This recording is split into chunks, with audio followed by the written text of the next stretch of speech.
Hello everybody and welcome to LTC News. I'm your news anchor, Al Gentili.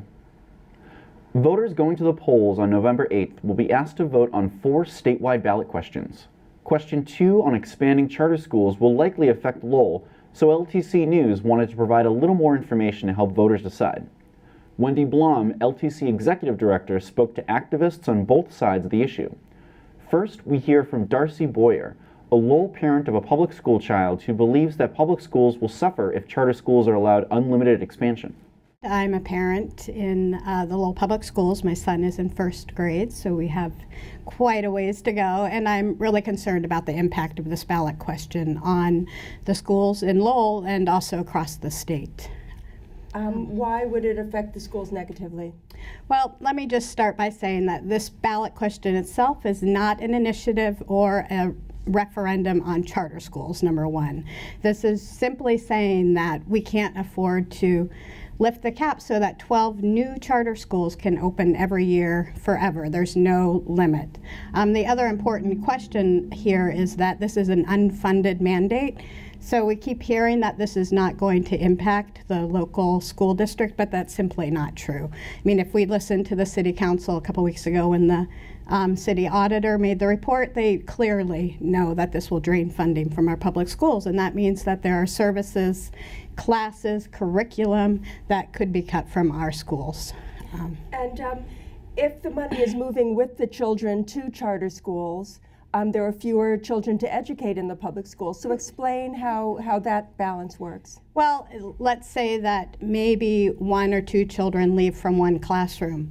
That does not significantly impact what the school still needs to provide. They can't get rid of a classroom, so you still have that teacher. You still have all of the different services that still need to be provided. So now you're down $16,000, whatever it would be. So you have less money to spend on things, but you still have to provide the same services and curriculum. And what would you say to people who say, who ask if the public schools are innovating the way that people want?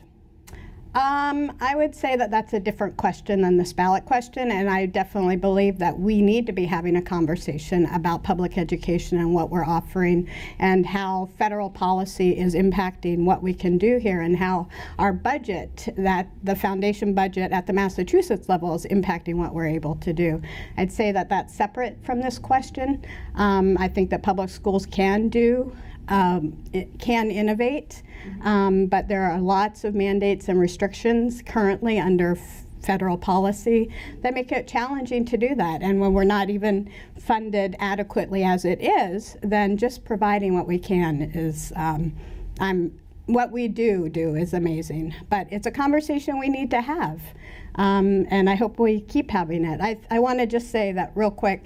I think there's a piece of this that people do not quite get, and that local communities have no say in whether a charter school opens in your town or city.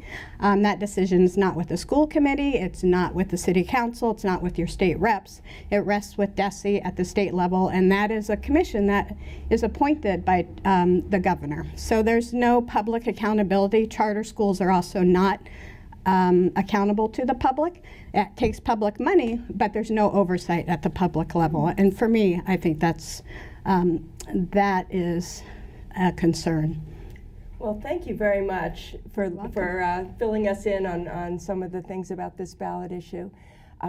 Thanks for joining us. Thank you. Now, let's hear from Carrie Rodriguez-Lorenzo, a proponent of the ballot question. She is the state director of the education advocacy organization Families for Excellent Schools. She's also a parent of 3 children who attend charter, district, and Catholic schools in the Somerville area. And I represent thousands of moms and dads and parents across the Commonwealth who are concerned about our children's education. I'm the mom of a charter school kid. I'm also a mom of a district school kid who's waiting for a seat in a charter school. And I'm also the mom of a Catholic school kid. So I kind of see this from all different perspectives. And I think that's how parents see this. We want to be able to have the right to make the choice about our children's education, and choose the educational setting that is right for them. For a lot of parents, charter schools are the answer. In my personal situation, my child is a special needs child and was failing in a district school. And even from kindergarten, I was watching him fall through the cracks. It's a very painful thing when your child's in a school that is failing him and you feel like you have no option. I'm a single mom. I don't have options to send my children to private school. It's just not within my budget. And there's lots of people in Lowell and Somerville, where I'm from, and across the state that are in the same situation. We should have options for high quality education, and that's what parents are asking for. When you vote yes on 2, you're allowing us to make a choice in terms of what the best educational setting is for our children. Well, so many people are concerned that funding gets withdrawn from the public schools into charter schools, and the kids that are left behind in the public schools will suffer. Can you talk about that? Absolutely. And this is a question that was kind of put out there to make people feel scared about this issue. But both the Boston Globe and the Boston Herald have looked at this issue of funding and have said charter schools do not damage district school funding. You're hearing a lot about $400 million being taken away from district schools. The fact of the matter is, in Massachusetts, the money for education follows the child.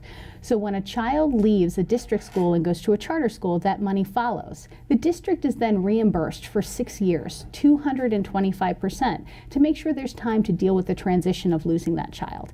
That does 225% of what? 225% of that per pupil funding that you get from the state. So the first year it's 100%, then it's 25% for the next 5 years. So there's transition money that's provided to the district. So after 6 years, if you don't realize that that child is no longer coming back to the district and you are not able to adequately transition and say, I'm not going to educate 6 kids, I'm only educating 5, what you really have is not a funding problem, but a math problem. And we've got to take a look at how district schools are actually using this money and whether or not it's being used effectively. Well, how about the question about control over the schools? Do charter schools have to participate in MCAS and all of those other requirements? Absolutely. Charter schools are held to the same standards as district schools, and they're even higher levels of accountability. Much like we have local police that are accountable to local communities, these are state schools that are accountable to state entities that watch very closely. The Department of Elementary and Secondary Education. It's a very, very strict process. And if a charter school is failing after 5 years, that charter school is shut down. Unfortunately, in a district school situation, district schools are allowed to fail generation after generation of kids. They're given chance after chance after chance. And still those schools, they could be level 4 or 5 and still not closed. That doesn't happen with charter schools. They're not allowed to fail kids. Well, thank you so much for giving your expertise to this question. I know a lot of people are struggling with their decision. Thank you. Thank you for coming in. For more information on these issues, you can visit saveourpublicschoolsma.com and masscharterschools.org. And don't forget to vote on November 8th. And now, Brian Dorrington, LTC Director of Municipal Programming, for his City Hall Synopsis. Welcome to the special Halloween edition of City Council Synopsis. Today, I'll recap the meeting of October 25th, 2016, and provide you with various tricks and treats throughout the segment. Here is the first trick.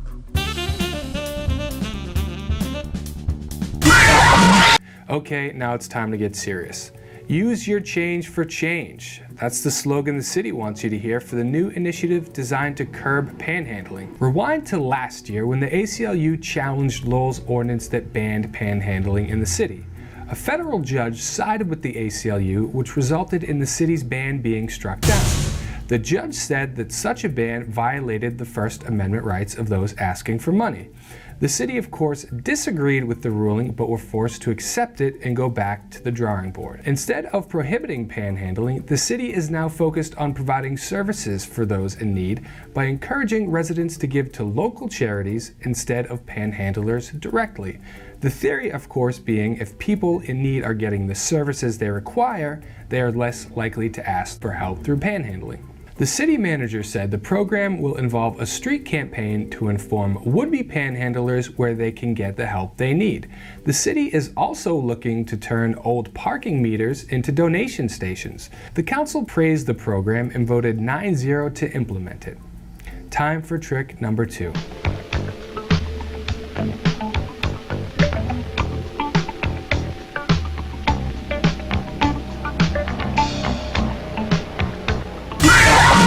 The council voted to give $500,000 to the police department for the purchase of 45 new mobile and fixed security cameras. Police Superintendent William Taylor believes this will help reduce crime and increase both public and officer safety. One resident who was worried about privacy and constant surveillance spoke in opposition to the purchase. He went on to hand out copies of George Orwell's novel 1984.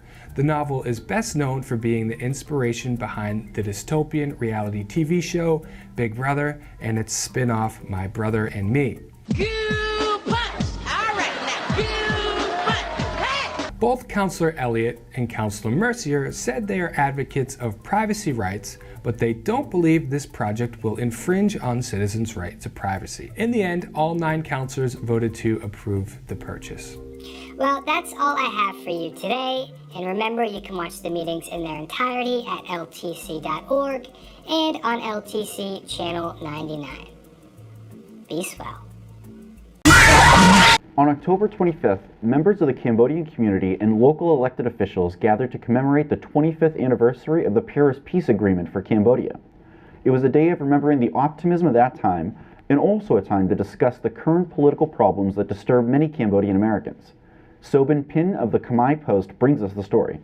The Cambodian American leaders across the United States are gathering in Lowell today, October 23rd, discuss about Paris Peace Agreement 1991. With regarding peace agreement, this was signed by 18 other countries under Secretary General of United Nations. 5 points they will agree upon. 1 was to end the civil war in Cambodia. 2 was to provide peace. 3 was to establish the free and fair election by the United Nations in Cambodia to elect their own leader. 4 was to end all refugee camps in Thailand's border. 25 years later, bloodshed still happening in Cambodia. Political unrest that we see still going on. Human rights and abuse still occurred. And the agreement that being signed by 90 countries, that's being withdrawn little by the current government. So we had to really reiterate, we had really to push forward and put pressure on those 90 countries to make sure that the Hun Sen governments abide by what the agreement is all about. But I do think this is very important to remember the 25th anniversary of the Paris Agreement, to look back and see how important it was to try to bring peace and stability and stop the killing in Cambodia, but also to look now at what's happening and be reminded that we continually have to challenge the Hun Sen government because of their violations of human rights and the rule of law. Key purpose for the Paris Peace Accord is to end violence in Cambodia and to ensure free and fair election, democracy and rule of law in Cambodia. 25 years later, we see a lot of work need to be done in Cambodia. We're just one NGO that have been working since 2011 to trying to bring attention to the 19 signatory country to maybe we request them for reconvene the PPA because democracy and human rights territory, we have problems still in Cambodia. I am with a special guest from Cambodia, Pa Nguyen Ting, the Executive Director of Voice Democracy. The government doesn't care about the law, the rule of law, and they are going beyond not only the human rights violation, but they are pushing the human rights situation. They are at the crisis situation. And now the more and more the activists, advocate, and also the dissident are arrested and killed, and also are under threat of the government through the use of the court to oppress these people. The Cambodia was able to advance after the initial agreement, but now it's deteriorating with a lot of opposition members were either thrown to jail or convicted of some kind of crime, and so basically one party basically tried to dominate the power in Cambodia by Trump charges to suppress the opposition, which I think that will dangerously lead to instability in Cambodia. And I know that it's a long struggle, but like Mr. Pang Mun Tieng today said, if we stop fighting, then we lose. If we continue to work hard and have hope, we may one day have the Cambodian people and Cambodia be one of the respected countries in the world. In an effort to give local businesses a boost last year, State Representative Tom Golden asked friends and neighbors to join him on a stroll to visit various establishments downtown. Now, in its second year, the Lowell Strowell recently brought 20 teams of walkers out for a cause on a rainy Saturday afternoon. We try to do an event to help all the businesses downtown, but also take on a cause. Last year's cause was the Megan House, and this year's cause is the Merrimack Valley Food Bank. So far, it's amazing. We are thrilled. Just the turnout, Tippa puts this out, and everybody just responds, and it's a great cause. So I'm thrilled that on this rainy afternoon, that people are willing to come out and stroll with us, for the food bank. So I'm overwhelmed. We all are. Can you give us a little bit of an idea of the area that the food bank supports? Sure. We're the Merrimack Valley Food Bank, but we're in 43 communities throughout Massachusetts and southern New Hampshire. And we have about 165 member agencies that we service through our warehouse distribution center on Broadway. The Merrimack Valley Food Bank does wonderful work for everyone in Lowell, Drake, Chelmsford, Tingsboro, Dunstable, all throughout the valley, really, the greater Lowell area. So we kind of figured it's an opportunity to bring all of our friends together, spend a small amount of money for $20. You get an opportunity to come down and sample 10 different restaurants throughout the downtown area, maybe introduce you to somebody new, have a few laughs, a little bit of fun, have a cup of coffee, a Coca-Cola, or a cocktail, whatever you'd like, and try some delicious food, all that Lowell has to offer. We're feeding about 75,000 people a month out of our distribution warehouse through our membership agencies. Wow. Yeah, it's an amazing thing. We're one of 4 food banks in the state, us being the smallest, and we're still serving 75,000 a month. About 300 people strolled to over 10 downtown restaurants and bars, and in all, $6,700 was raised and 1,147 pounds of food was donated. All proceeds went directly to the Merrimack Valley Food Bank. And now, let's go over to Mill number 5 with Courtney O'Malley of the Greater Merrimack Valley Convention and Visitors Bureau.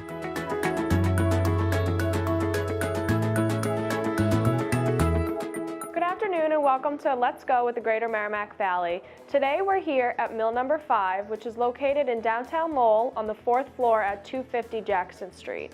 There's plenty of parking both on the street and at the early garage, so it makes it very easy to come pay a visit here. Mill number 5 is a one-of-a-kind indoor streetscape that offers its visitors plenty of entertainment, dining, and shopping options. There's an independent movie theater, a coffee shop, a yoga studio, and plenty of local artisans selling their goods here on a weekly basis. Each Sunday from 11 to 3, there's a farmer's market that sells goods from local artisans. This takes place year-round, so now that it's starting to get a little chilly, you can come inside to buy your local produce and goods. Coffee and Cotton, which is the cafe right down the way, offers entertainment on a weekly basis. They have everything from open mics to jazz nights. It's a great time. You can get your cup of coffee and a local pastry and enjoy music with friends. On the first Saturday of every month, Mill number 5 hosts a monthly marketplace. Each month, the marketplace has a different theme. They run from 12 to 5 p.m. and this month, November 5th, it's themed hibernation. You'll find all things cozy, including a cat adoption day. You can come on down, get your holiday shopping early, and even, if interested, take home a cat. This is hosted in part with the Lowell Humane Society. For more fun things to do in the Greater Lowell area, visit www.merrimackvalley.org. See you next week. In this week's SunSpot, Lowell Sun editor Jim Campanini speaks with State Representative Dave Nangle about his proposed legislation which would require nonprofits to pay taxes when they acquire buildings previously on municipal tax rolls.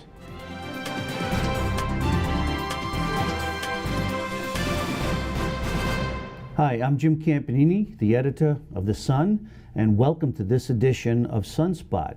Today, my guest is State Representative David Nangle of Lowell, who set the legislature on a little interesting stir this past summer when he proposed legislation to look into the possibility of taxing nonprofits that acquire buildings that were formerly on the municipal tax rolls. It was really, really interesting. Dave, what prompted you to do this, and what has been some of the response from your colleagues? Good afternoon, Jim, and thank you for having me on the show today. And as you know, over my 18 years in office, sometimes I'm not afraid to start a little buzz or a controversy as in my record.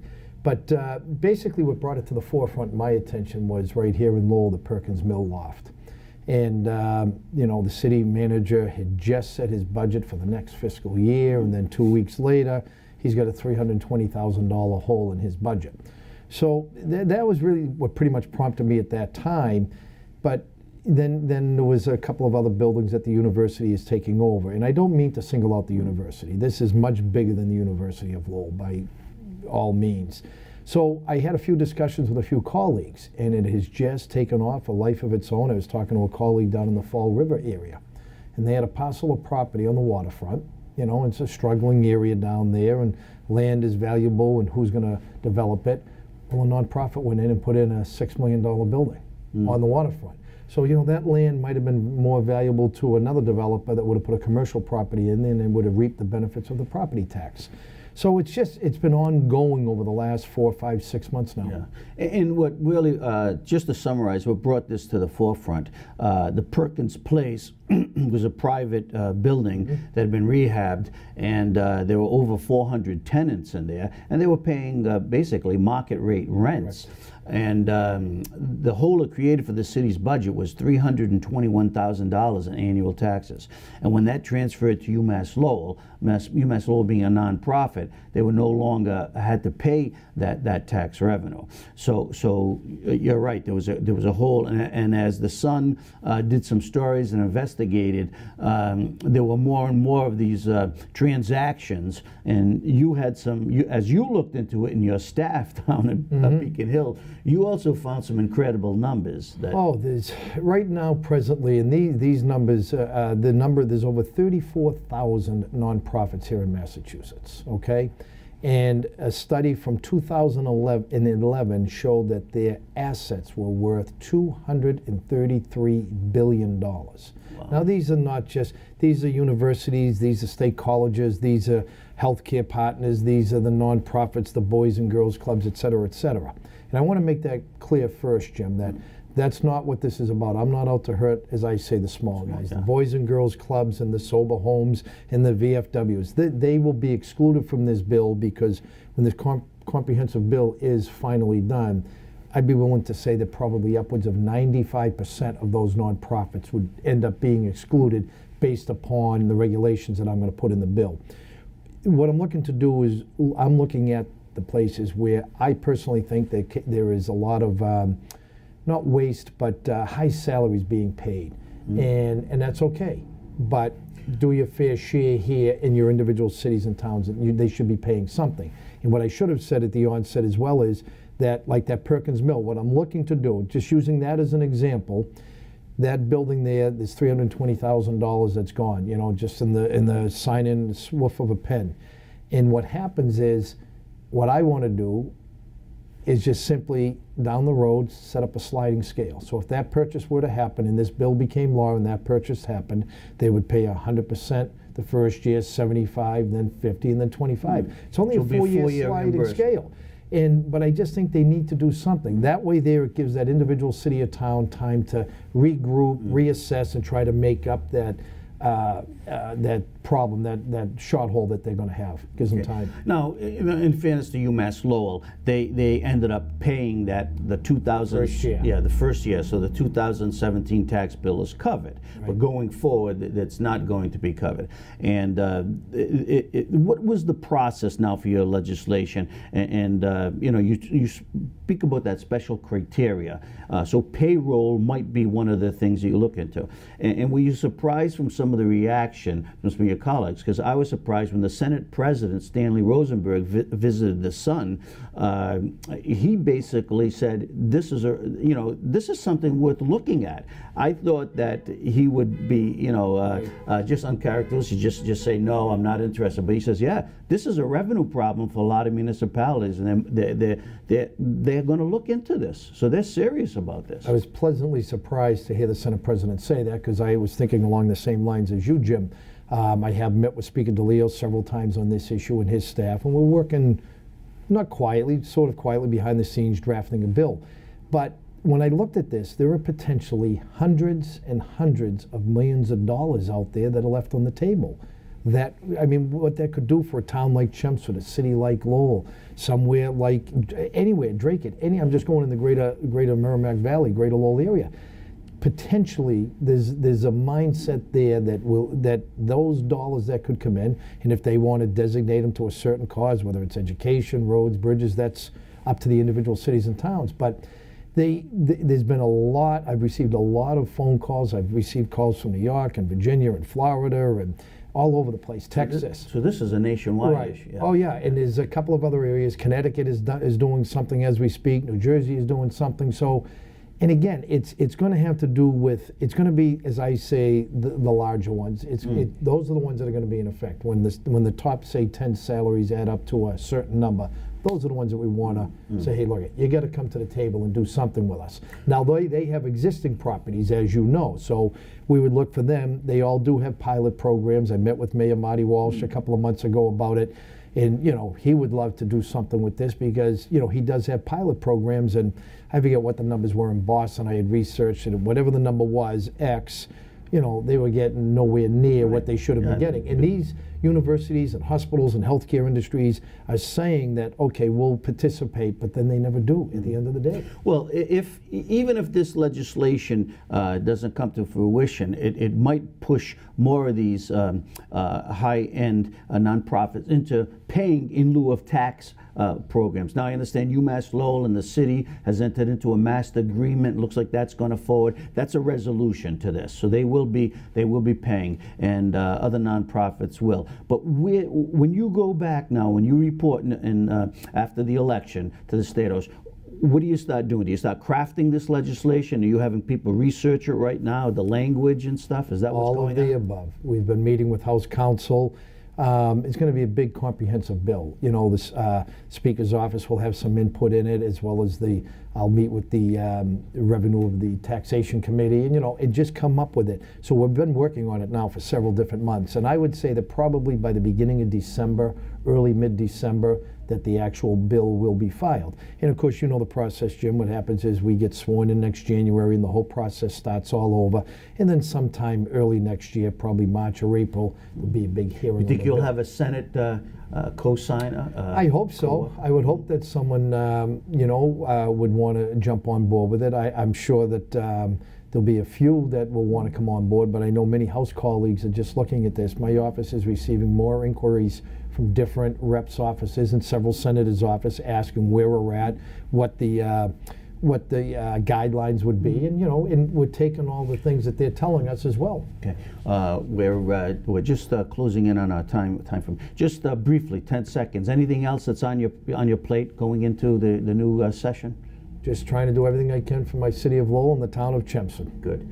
Okay, David, thank you very much, State Senator Dave Nangle, for being on the show, and look forward to seeing you next week with our latest edition of SunSpot. LTC News is a weekly program that airs first every Thursday and then replays daily at various times on channels 8 and 99.